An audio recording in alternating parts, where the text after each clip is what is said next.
WWE RAW 30 decided to completely snub the women. Match cut short, no female legends. How didn't they showcase anything from the women's evolution? AEW turned Saraya heel. You heard that right, Saraya is heel. How did that happen? And Mickie James and Jordynne Grace stood up for bully Bubba Ray Dudley on Impact Wrestling. Welcome to Entering the Bell. This is DS and this is Women's Wrestling Weekly. Women's wrestling is going so strong this month. It's fucking bullshit. This was a total disaster of a show for women's wrestling fans. It's just brought back all the freaking PTSD. Women's wrestling is going so strong this month with tons of action going on, especially on NXT and Impact Wrestling. And personally for me, I've got two major interviews happening this week. Joey Giovanni from 2004 Diva Search and Jeannie, the queen of NXT UK. So stay tuned and hit that subscribe button already. And let's dive right into last night's WWE Raw. So with Raw 30, WWE really brought the old school back. The authentic experience. They said they'll be historically accurate and be terrible to women. So what did we get? We first got this match advertised since last week. Remember Becky and Bayley did this whole deep dive into their relationship last week on Raw and booked this steel cage match for this historic episode of Raw? Well, WWE said F that. As Becky Lynch walked in, she was attacked by Dakota Kai and Io Sky, and the damage control starts destroying Becky with the cage doors, steel chain. They then lock her inside the cage and start ganging up on Becky while the officials try to get in. And as Adam Pearce uses bolt cutter to get in, the damage control escape by climbing up the cage. So what happened here? So according to Fightful, apparently the Bloodline trial segment ended up getting too long. That Becky versus Bayley match got cut. I mean, we've heard so many horror stories from women for years about how their matches always got cut. Christy Hemme talked about it, Gail Kim, Mickie James talked about it, and also famously Bella Twins' WrestleMania match got cut. So they're being historically accurate. It's f***ing bullshit. I mean, if you think about it just by itself, it was pretty smart booking. Like, yes, Becky's plan to shut out Io and Dakota backfired, and she in fact got locked in with the whole group. And the ending visual of the damage control sitting on top of the cage while Becky was down was really cool. But this just brought back all the freaking PTSD that we had growing up watching WWE from all these women's matches getting cut. Girl, Then we got Charlotte Flair. She was the surprise guest of Raw 30. She was the legend that was invited. She was introduced by the legend and her father, Ric Flair, and then she comes in with this almost like Matrix 5 silver look. She then says Raw is where this women's wrestling was revolutionized. She then starts naming Ronda Rousey, Asuka, Bella Twins, and Rhea Ripley as some of the biggest names that she's faced in Raw. Missing any big names, Charlotte Flair? Bella Twin thinks so. Mercedes is too over, and we can't say her name. There's a couple other girls and Rhea. There's a bunch of us they don't want to show. That's fine. That's fine. When you do what they don't want to do, they don't show you. Love Bella Twins here for just not giving a about anything. Anyway, Charlotte says that she's a SmackDown Women's Champion, but Raw will always be her home. Cues Raw Women's Champion Bianca Belair in gold outfit, nice contrast to Charlotte's silver. She then says this is her show. And then Sonya Deville comes out to remind everyone that she was a Raw GM for over a year, and she also deserves the spotlight. Then Charlotte tells Bianca to take care of her on her show. So here we get Bianca Belair versus Sonya Deville, the match that nobody asked for. And this match somehow got longer time than the cage match that people actually tuned into, bought tickets for. The match was just whatever. Literally nobody thought Sonya could beat Bianca, but we somehow got this whole back and forth between them only to just out of nowhere go into KOD finish. I don't know, I just don't think anyone was feeling this match. Yeah, this whole thing didn't really do anything for me. Charlotte and Bianca's interaction on paper is pretty interesting because Bianca said multiple times that she wants to finally slay that last horsewoman Charlotte Flair, but their chemistry here just was not there. Maybe because Charlotte was babyface who came into Raw saying that this is her house. Guess who else went to other person's brand and started calling it her house, and that backfired on her too. Ridge still holding the back of her head though after that. Yeah, the two champions' chemistry was not really there. Overall, this whole segment was a no for me. Girl. Girl. Post-match, Bianca says just like she defeated Sonya Deville, she'll beat Alexa Bliss in Royal Rumble. Doesn't matter if she brings Uncle Howdy or Bray Wyatt. Then Alexa Bliss shows up from Titantron and says she will tear Bianca's face off without anyone's help. Alexa's delivery here was golden. She was so scary. But the only thing is she was looking into the mirror. She was talking to the mirror, and mirror in horror movies is such a cue for some scary shit happening. So I was kind of like half surprised nothing scary happened from here. It was just plain mirror. Outside of these, we saw the only legend invited to Raw is 30, Alundra Blaze. Didn't really do anything substantial. She was in that whole poker segment in the background. Rhea Ripley did her usual spot taunting men to attack her, only for them to not. They didn't invite any other female legends or have any meaningful segments with the women. Not even the usual Trish and Lita. And apparently they announced Bella Twins last week without confirming with them, so they're obviously damn pissed about it. How didn't they showcase anything from the women's evolution? This was a total disaster of a show for women's wrestling fans. Disrespectful for the women and what women did for 30 years of Raw. I mean, fingers crossed that they kept the surprises for Royal Rumble. I could be forcefully positive like that, but yeah, this really sucked. This is like ASMR. I am back with the Ring the Ball segment because this video is brought to you by Manscaped.com. To prepare for Valentine's Day, I just got gifted new Perfect Package 4.0 by Manscaped. Oh, because I'm getting ready for a smooth, romantic night. And Manscaped created the world's first all-in-one man's grooming kit that has you covered from head to toe, literally. The Lawnmower 4.0 waterproof cordless trimmer is built with advanced skin-safe technology which helps reduce nicks and cuts on your most sensitive areas you do not want to cut down there. And it has this really cool LED light which is really helpful for grooming on those cold, dark winter nights. And it includes Crop Preserver Ball Deodorant and the Crop Reviver Ball Toner Spray. Additionally, Manscaped is no longer just for below-the-waist grooming. In addition to products for your face, they now have you covered head to toe with new and improved Shears 2.0 luxury 6-piece stainless steel nail kits. So get ready for that romantic season or just New Year's, new you and new balls. For a limited time, you'll also get 2 free gifts, the Shad travel bag and the Manscaped anti-chafing boxer briefs. Perfect gift for yourself and your boo. So don't wait and use my promo code BELLE to get 20% off plus free international shipping and 2 free gifts. Ring my balls. WWE NXT had tons of women's matches and promos, like a lot. We first saw Toxic Attraction's in-ring promo. They brag about winning the Battle Royale, and regarding them trying to eliminate each other last week, they said everything is okay, there is no animosity or jealousy, they're a team, and Toxic Attraction Vengeance Tour is on. Cue Lyra Valkyria, who says she doesn't see champions in them, and they can never get their shit done by themselves. JC and Gigi then attacks Lyra, but NXT Women's Champion Roxanne Perez runs out for the save. This leads to a tag match between the two teams for the main event, and before the match, Lyra says in an interview with Roxanne that she usually flies solo, but she's gonna be there for Roxanne who helped her out. And this interview is interrupted by Javier Bernal, which was kind of cute. And at the end of this match, Lyra goes on top for her finisher, but Cora Jade comes out to shove her off, and then Lyra brawls with Cora to the backstage, and Roxanne is left alone in the ring, and Toxic Attraction sets up their tag finisher, but Roxanne slides out, leaving JC kicking the heck out of Gigi, and Roxanne picks up the win with the Pop Rocks in 7 minutes, leaving JC and Gigi arguing in the ring. This was such a nice build up towards a triple threat match for the NXT Women's Championship, and I hate seeing Toxic Attraction slowly deteriorating, but storyline wise, it is very juicy. Lyra has been getting tons of spotlight since joining NXT, and feud with Cora Jade will be great for her. She's solid in the ring, obviously, but I just want to know more about her story and who she is, because so far everything I know about her crows, the birds and wings, it's all very elusive. Overall, I'm very satisfied. We then see Sol Ruka versus Alba Fire singles match. So last week, I didn't cover this part, but Alba Fire approaches Sol Ruka saying she's sorry their match scheduled previously never happened. And Sol was like, it's fine, whatever. But then Alba suddenly like snaps saying, oh, so you don't want that match with me, huh? And Sol's like, okay, fine girl, let's have that match. Alba then apologizes for snapping, saying that things have been really rough lately. And in this match, you can see that Alba snaps throughout the match, just going ham on Sol. Then Isla Dawn shows up from the ramp, and while Alba's distracted, Sol hits her impressive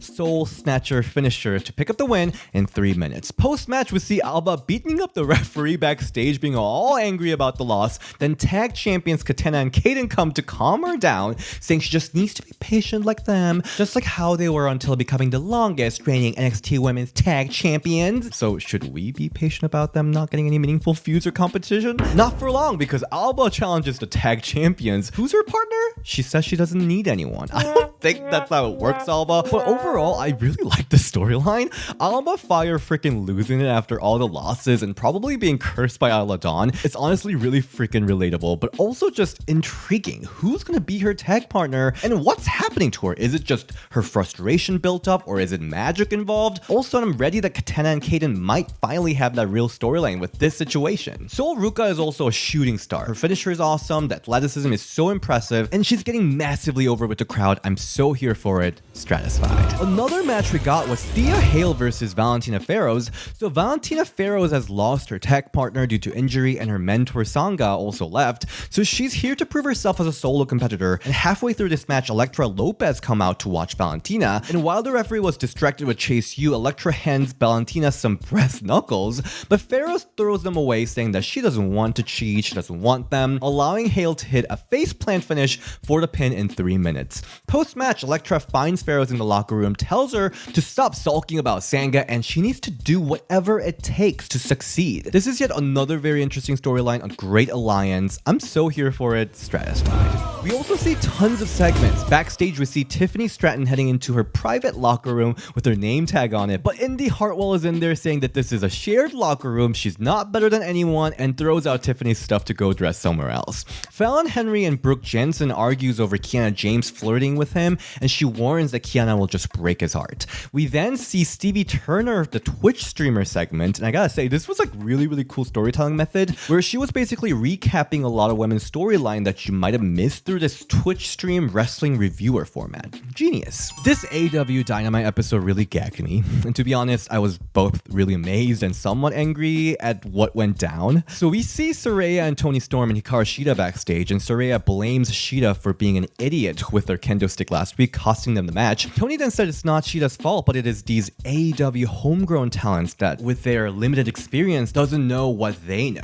Yep, that's a heel turn. And heading into Toni's match against Willow, Saraya tells Shida to sit backstage. And the match was really fun. I'm surprised that Willow didn't get to rest after that insane street fight match last week, but she is pushing through with this momentum. In this match, we see this new heelish Toni Storm slapping the heck out of Willow, who just really wanted a handshake, and hip attack her out of the ring. And by the end, Storm plants her beautiful tornado DDT, but Willow hits back with the huge pounce connected with the cannonball. But then Saraya gets on the apron for a distraction, so Storm can get hands full of tights, roll up victory. And post-match, Saraya and Toni attack Willow until Ruby Soho runs in for the save. Oh, and by the way, Shida was there. She did not stay back, and she came out halfway through the match with her kendo stick and just stood there. I don't even know why she's friends with Saraya and Toni from the start, so I don't know. Yeah, we got a lot to talk about here. AEW turned Saraya heel.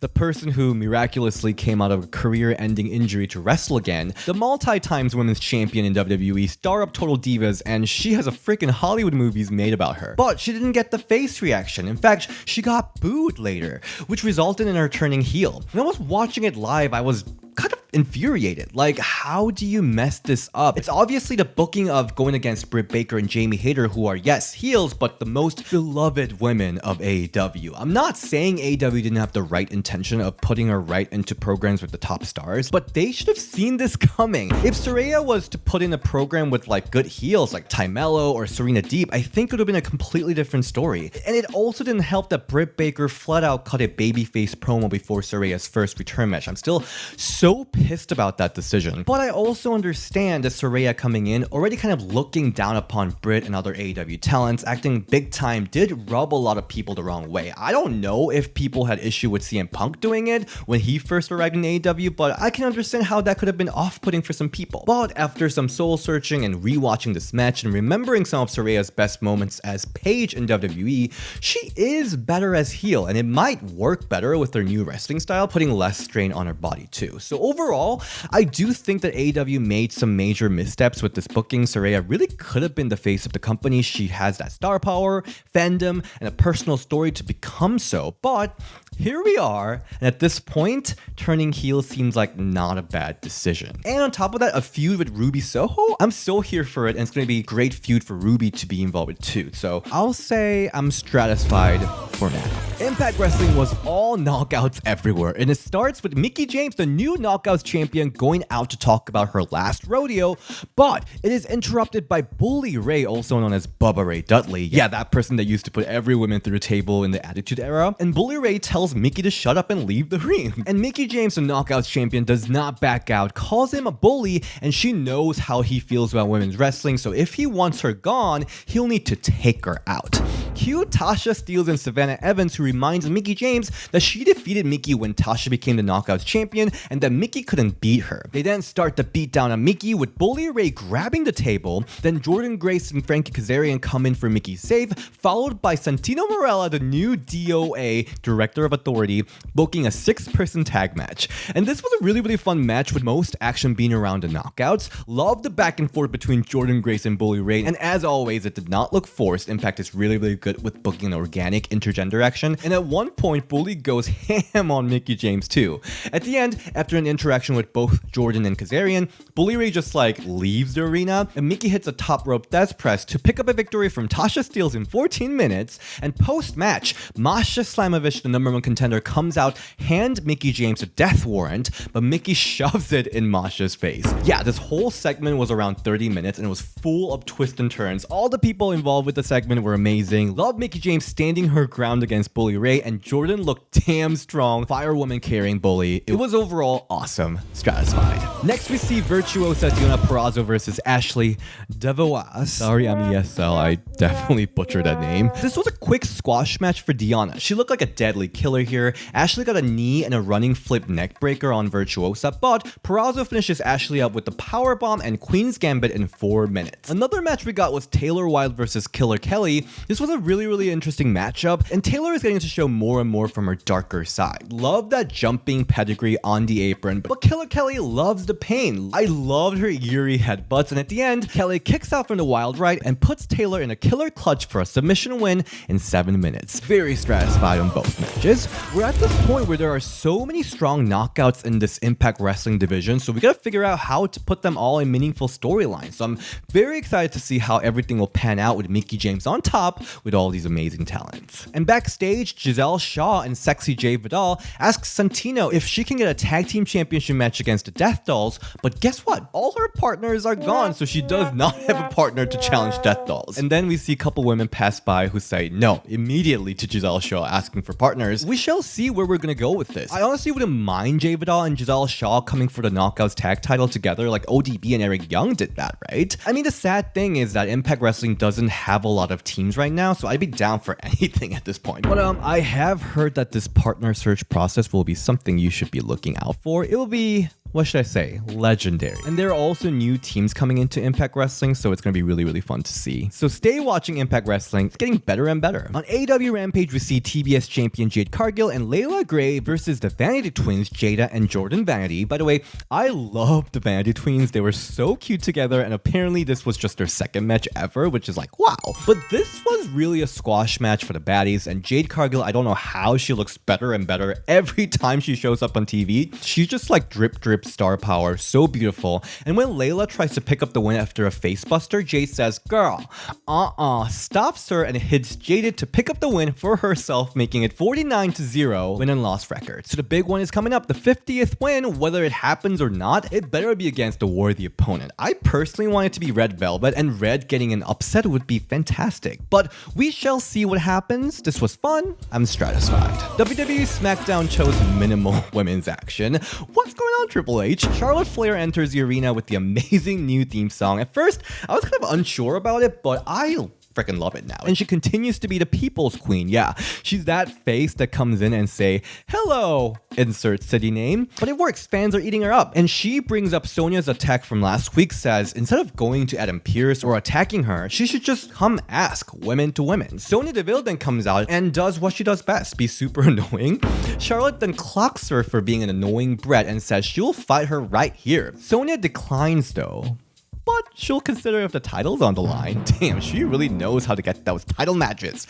Adam Pearce then comes out to shut this clownery, but using this as distraction, Sonya attacks Charlotte and leaves the ring. I mean, this is kind of entertaining. Sonya is so good at being that annoying heel that you just want to And this feud is really solidifying Charlotte's babyface run, and you can clearly compare this to how AEW booked Saraya's return as babyface. She really needed that annoying heel. After this, we saw a couple nothing burger 30-second promos from Raquel and Shayna, each talking about wanting to win Royal Rumble. Alright, thank you so much for joining in for this week's review. If you haven't yet, please watch the top 5 moments of Candice Michelle video and also the highly controversial Divas Championship Tournament video. A lot of Kelly fans were really upset, and I apologize. We all know she's a legend for being the only woman to defend the World Heavyweight Championship. We all know that, and she had an unforgettable program with Beth Phoenix, so I give you that. We love her. And also, you can find me at DSShin on Instagram and Ring the Bell DS on Twitter. See you next time. Bye!